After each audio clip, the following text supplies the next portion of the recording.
Welcome to the Passwords lesson. Let's talk about your role in protecting sensitive data by using a unique and strong password. First, if you keep your password written down on a note under your keyboard, please stop. Dispose of it today and do not place that note in the trash. Shred it.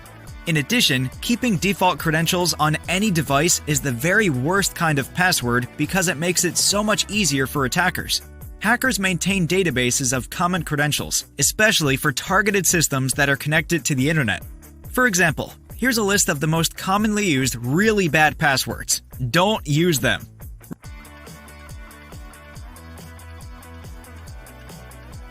Remember, the best password is a strong passphrase with a different combination of random uppercase and lowercase letters, numbers, and special characters that is difficult to guess, even for someone who knows personal details of your life. Do not make it easy for hackers to compromise your accounts by using a bad password. To sum it up, passwords are like your toothbrush. You want to choose a good one, never share it, and replace it at least twice a year. Always change your default passwords and make sure all your passwords are different for each account.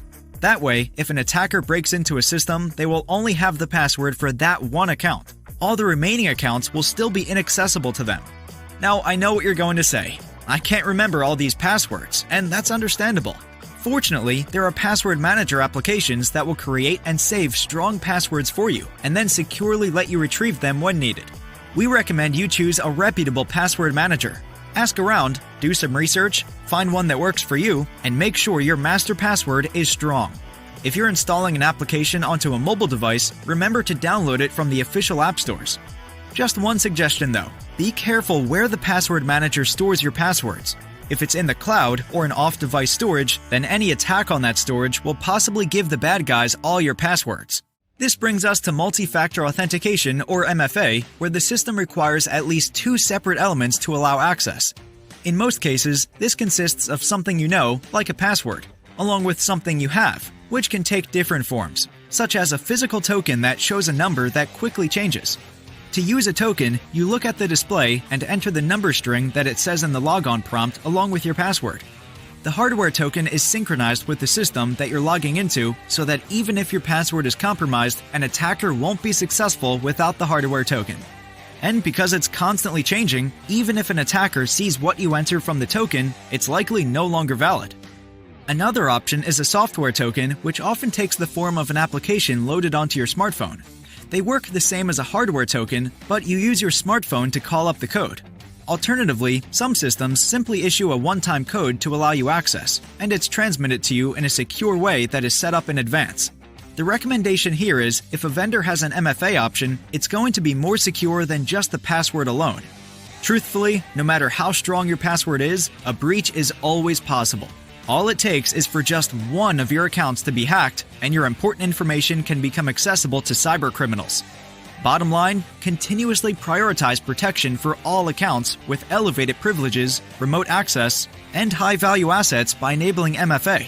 That way, you ensure the only person who has access to your account is you for email, banking, social media, and any other service that requires logging in.